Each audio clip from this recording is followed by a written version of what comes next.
You look nervous. No, I'm not. You are. I haven't seen you this nervous since we filmed that Pit of Gunducks. You fell into that nightmare, Master, remember? And I rescued your ass. Oh, yes.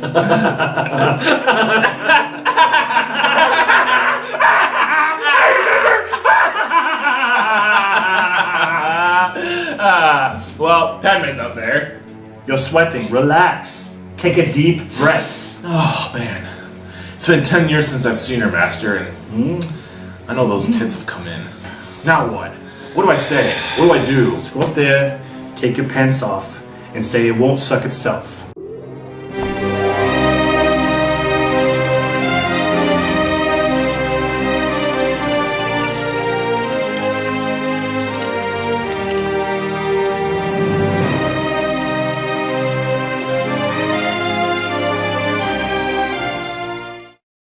Hey, what's up guys? Rob here from Movie Review Time. Welcome to my next review in the Star Wars movie series marathon. I plan on reviewing every single Star Wars film up until Rise of Skywalker, which actually comes out next week. I'm a little bit behind, but just bear with me. Hope you guys enjoyed that little skit that Dan and I did. For the reviews after this, we've done, skits like probably for the intro and then something at the end, which will probably be bloopers. So stick around to the end of the video. But we have a lot of fun with these things, and because we're huge Star Wars fans. So here we have Star Wars Episode 2, Attack of the Clones, which came out 2002. Now that title, Attack of the Clones, I didn't know what to think about that. The Clone Wars, something that has to do with clones. It was very interesting to me. The movie is set 10 years after the events of Phantom Menace, and I love Phantom Menace. Definitely check out my review. I go over a lot of things. Just like the Phantom Menace, though, this movie was even more hyped up. And I want to say there were people waiting in line. The question, are you feeling the Force yet? The fifth Star Wars movie will debut here in Hawaii in less than 2 hours at 12:01 a.m. Here's how it looked across the mainland tonight as the movie opened up in Raleigh, North Carolina. More than 100 people lined up for the opening of Star Wars. As you can see, many of them came very well prepared for the big event. And in Chicago, fans have been in line, some for as many as 10 days waiting for the film to debut. Charity events were scheduled in several major cities across the U.S., even parts of Canada. My cousin and I actually drove 45 minutes to get tickets for Attack of the Clones. And then we drove back home. So we drove to the movie theater to get tickets and then drove back home. This was way before Fandango and all that stuff. But that's how committed we were. And I remember a lot of times where we would stand in line even, I'm not even sure if it was like the midnight showing or not. I know it was premiere night, but there were so many times they were showing it at. But yeah, this movie is, to some people, considered the weakest in the trilogy other than Phantom Menace, as far as prequel trilogy. Now, for me, I would probably put Phantom Menace ahead of this movie just a little bit. But that's not to say that I don't like a lot of things in this film, because I actually do. For a while there, I went on kind of a hiatus with this film. I just started to watch the third movie a lot. But I'd put this one on the back burner, and when I just revisited it, I actually thought, this actually is a pretty damn good film. There are just some things that I guess you would call them nitpicks that I just didn't really care for. But yeah, this is the love story of the prequel trilogy. This is how, Luke and Leia's parents meet and fall in love. And that's interesting. You gotta have that. Luke and Leia wouldn't be born if they didn't get together somehow. So, once again, you have Ewan McGregor playing Obi-Wan Kenobi. And in this movie, he's a mentor. He promised Anakin in Phantom Menace that he would train him to be a Jedi. And he's living up to his word. And he looks different in this. He's kind of got longer hair and a beard. but he's very skillful, and you know, he's awesome in this. You can't have, you know, Obi-Wan Kenobi, it seems like, without Ian McGregor playing him, because he definitely showed that he could in Phantom Menace. We have Natalie Portman returning as Padme, and she seems like she has a lot more to do in this film, and I think her lines are a little bit better than the first one, but that's not really saying much, because all of this is just, you know, mushy stuff like the love story. It's just kind of like Romeo and Juliet type stuff, which is fine, but I just wasn't really interested in, you know, I'm just not really interested in her character that much. You have Hayden Christensen. Now, he plays the adult version of Anakin.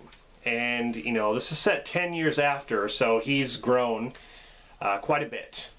And he is a Padawan learner, of course. But Hayden Christensen, you know, he received a lot of flack for being in these Star Wars films. Even maybe more than Jake Lloyd, because, you know, Hayden, in my opinion, I think he's hit or miss. I think he has more good lines than he does bad. Yes, there are some moments where he falls flat. But again, I think that's the writing and the direction. Because one of my favorite movies with Hayden Christensen is called Awake. If you've never seen that movie with Jessica Alba, definitely check it out. That's a damn good film. But I wouldn't say Hayden Christensen, you know, I don't think he's to blame, because there were some damn good parts, and I'll go over some of them. But before Hayden Christensen got the role, there were several people who auditioned for the role of Anakin. Jonathan Brandis, of all people. Jonathan Brandis. You got Ryan Felipe. You got Colin Hanks. And even Paul Walker. I didn't even know that. Paul Walker. Can you imagine Paul Walker? The most interesting, though, was Leonardo DiCaprio, who actually met with Lucas, but he was unavailable because he was super busy. So I wonder how that would have turned out. Leonardo DiCaprio playing Anakin. That, I mean, with all the success Leonardo DiCaprio has had, I'm just wondering how good of a job he would have done if he would have played him. But that's just really interesting to me. But Anakin, you know, Hayden has some damn good lines in this. And, you know, when he turns to the dark side a little bit and he shows compassion for his mother, you know, his mother is, you know, captured by the Tusken Raiders, and when he finds her, she's dying, and you can just see it in his face, his acting. I mean, he's emotional, he's sad, and then he turns angry and he goes crazy. He's great in that part. That was fantastic. But, you know, just some of the lines that are said, you know, just like later on, it just, I don't know, it just doesn't click. It's not very well written. Ian McDiarmid's in this as Chancellor Palpatine this time. He went to Chancellor, and he's also Darth Sidious. And to be honest, Ian McDiarmid is not even really in this film that much. He shows up here and there, but Darth Sidious doesn't show up until the very, very end. He actually had more screen time as Darth Sidious in Phantom Menace. But he's great. Christopher Lee is Count Dooku. And it's funny how they call him Count, because he was Dracula. So I thought that was kind of, you know, reminiscent of when he played Dracula. But he's also known as Darth Tyrannus, because the Sith have to have a name. But here's the thing. Count Dooku, I consider to be an undeveloped character. Even in the third movie. They don't develop, he's such a mystery. You don't know if he's a Sith. I mean, his eyes aren't yellow, but he knows how to shoot force lightning. It's almost like he studied the dark side, and he's very good at it, but he's not really a Sith, so to say, because he doesn't have all the features of a Sith. However, he does have a name, Darth Tyrannus. So he was awarded that name, you know, under Palpatine, of course. But yeah, Count Dooku trained Qui-Gon. Yoda trained Count Dooku, which is interesting. So he was a Jedi. He's considered a fallen Jedi. But he's an interesting character. I just like Darth Maul way better. And I don't know what is with, Count Dooku's curved penis lightsaber. That's what I like to call it. Like the the bent cock lightsaber, I guess. Samuel L. Jackson reprises his role as Mace Windu, and he acts clouded like always. They just sit in their chairs. You got Tamira, what's his name? Tamira Morrison as Jango, and he plays the clones as well. Jango Fett was awesome. He was like my favorite part of Attack of the Clones. I actually think Boba Fett's a little overrated because if you think about it, Boba Fett didn't really do much.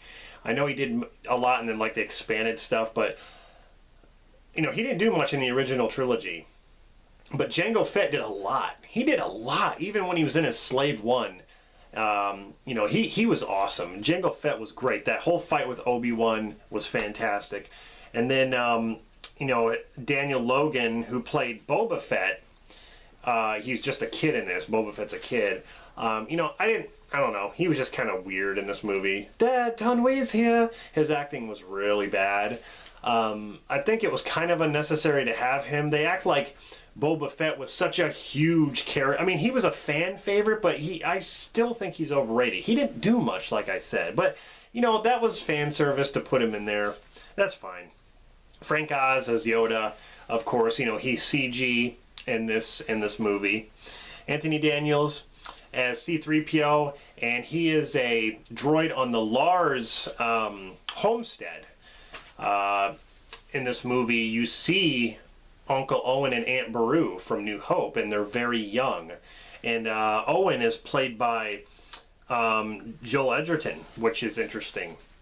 But you have a young Owen and Beru, and then I think Owen's father, Klieg, who actually married Shmi, who is Anakin's mother. That whole scene is interesting. Very, very interesting. But yeah, C-3PO works on that farm, the moisture farm. Kenny Baker is R2-D2, of course, great. Lena Walsman, who plays Zam Wessel, who's a bounty hunter and an assassin, which is pretty cool. I wish they would have done more with her. Silas Carson plays Newt Gunray, part of the Trade Federation from Phantom Menace, and he also plays Kai Adimundi, who is a Jedi master. He's on the console. He has the big cone head, like the tall head. So Silas Carson actually plays two people. Ahmed Best comes back as Jar Jar. Jar Jar doesn't have a big part, thank God. Like I said, I'm not really a Jar Jar hater. I'm just saying I just don't really care for the character. I think he's kind of annoying, but the thing is, it didn't bother me in this film. He showed up here and there, and that was it. That's fine. But then you got Jimmy Smits. Jimmy Smits plays Bail Organa, who is Leia's adopted father. And he is actually the senator of Alderaan.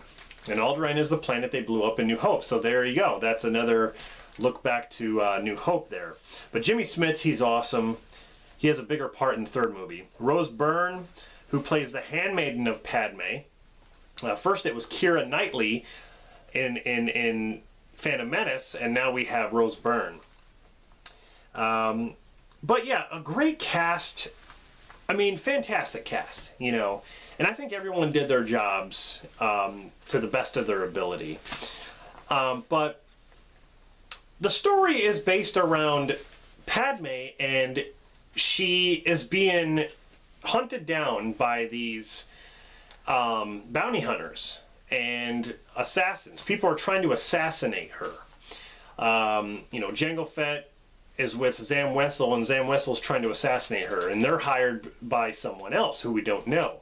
But the movie is basically, she's being hunted down, and they send two Jedi to protect her, Obi-Wan and Anakin. Anakin's still in love with her. He thinks about her all the time. He's older.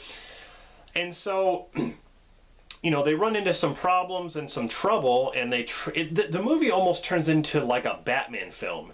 And it's like Obi-Wan turns into Batman, because it starts to be like a detective film. The council orders Anakin to escort Padme back to her home planet of Naboo.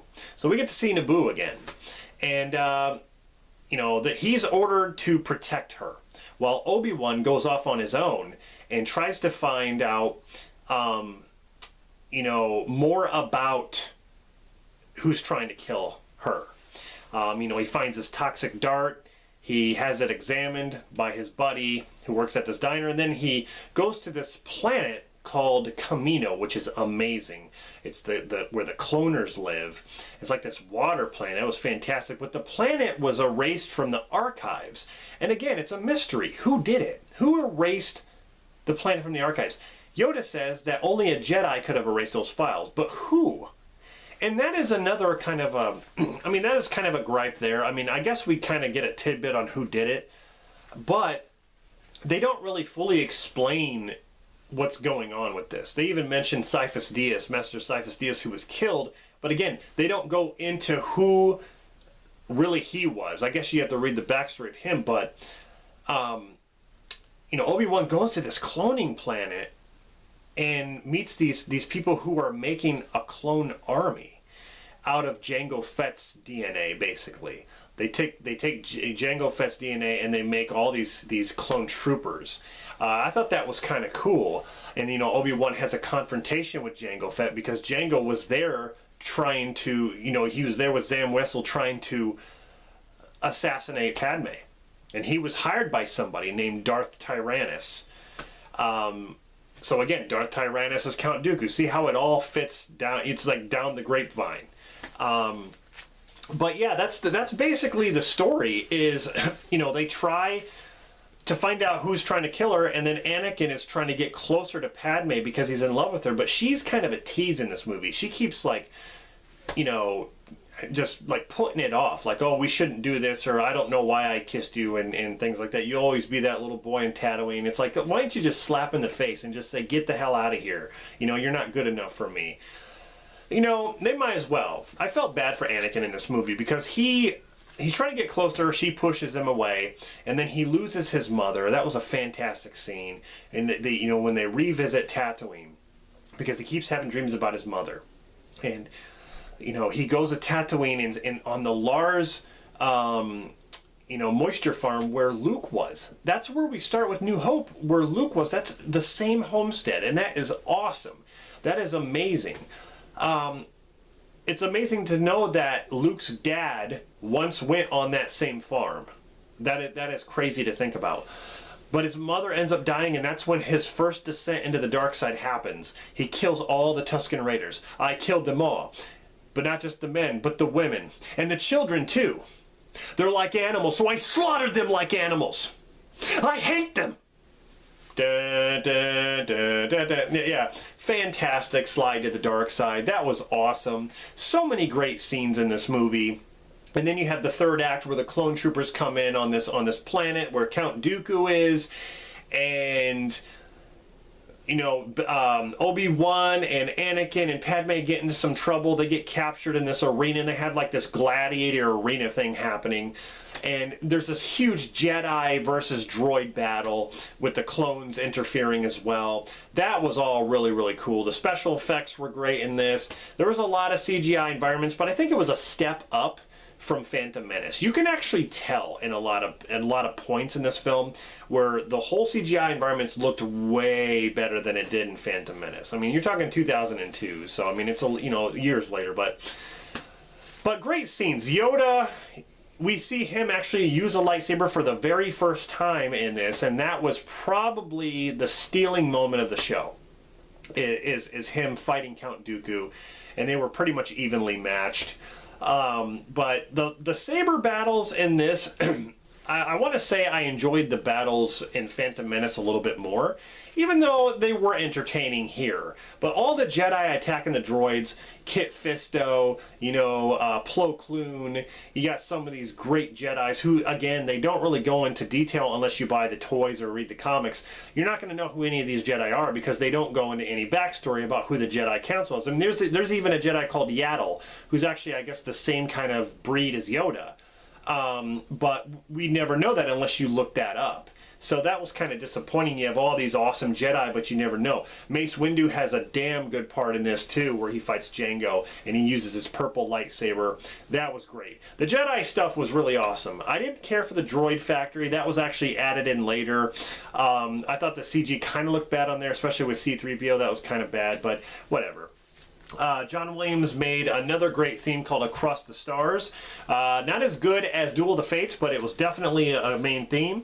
Had a budget of $115 million, and it made $649 million at the box office. Great film, man. I just love this movie overall. But I would say that I liked Phantom Menace a little bit more.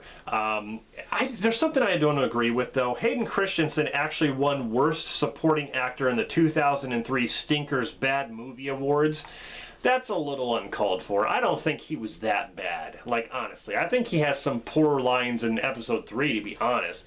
Episode 2, though, it really wasn't that bad. It really wasn't.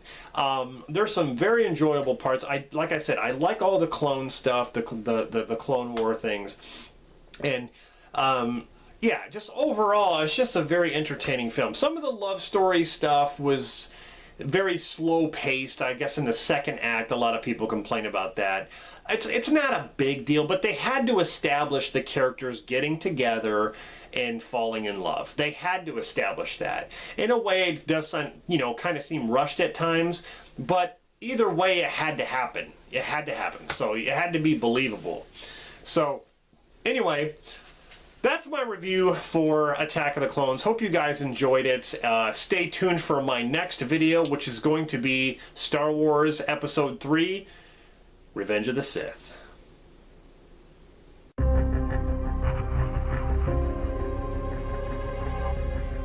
You look nervous. Not at all. I haven't felt you this nervous since we fell into that nest of gunducks. You haven't felt me. You look nervous. Nope.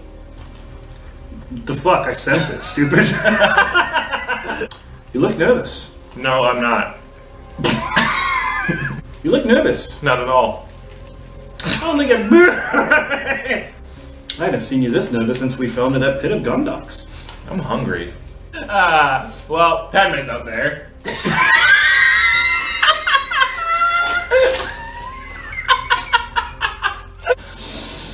I haven't seen her in 10 years, Master, and I know, just coming of age.